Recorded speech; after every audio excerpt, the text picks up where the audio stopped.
Consultant's Corner. I'm Rebecca Brizi. This is my corner. I am a consultant. I recently had the extreme pleasure of being interviewed for a podcast, Jessica Matthews' podcast called How I Create Me, all about the creativity that goes into our professionalism. Today's video is going to be a clip from that recording. Jessica and her production team actually film the recording of the interview and then kindly share those materials with their interview subjects. So here's a small clip. Of course, the link to the full podcast episode is in the description underneath this video. Next time you're in your car, while you're cooking your lunch, perhaps on your afternoon walk, the next time that your ears are free. For now, here's the mini clip where I explain the best and worst advice I have ever received. Spoiler alert, it's the same advice. Enjoy, click on the link below. We'll be back next week with our regularly scheduled programming. Bye now. Child, every place I've ever been, I've always been sort of categorized as different, as an other, and not in a bad way. I had a wonderful childhood, etc. So it was never a negative thing, but it's just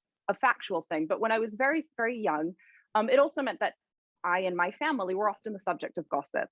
And that bothered me when I was a child, that people would be saying, I would learn things about me at school, at elementary school, that were not true, right? People would say, oh, but doesn't your family do X, Y, Z? And they'd be like, no, I live there. I know what, like, I am them.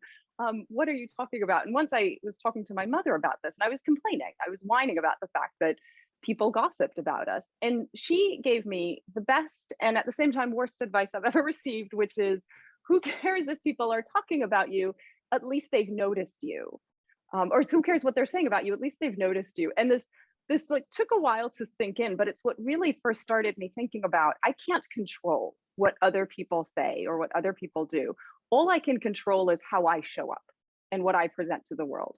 So I can be deliberate about who I want that to be, about, you know, how I interact with people and how I present myself, and the person that I bring into that room in any given context. So and it did make me feel back in control. So again, it allowed me, it made it easier to stop caring about the parts that I couldn't control and actually put my energy into what I could. And that was, you know, the best definition of myself.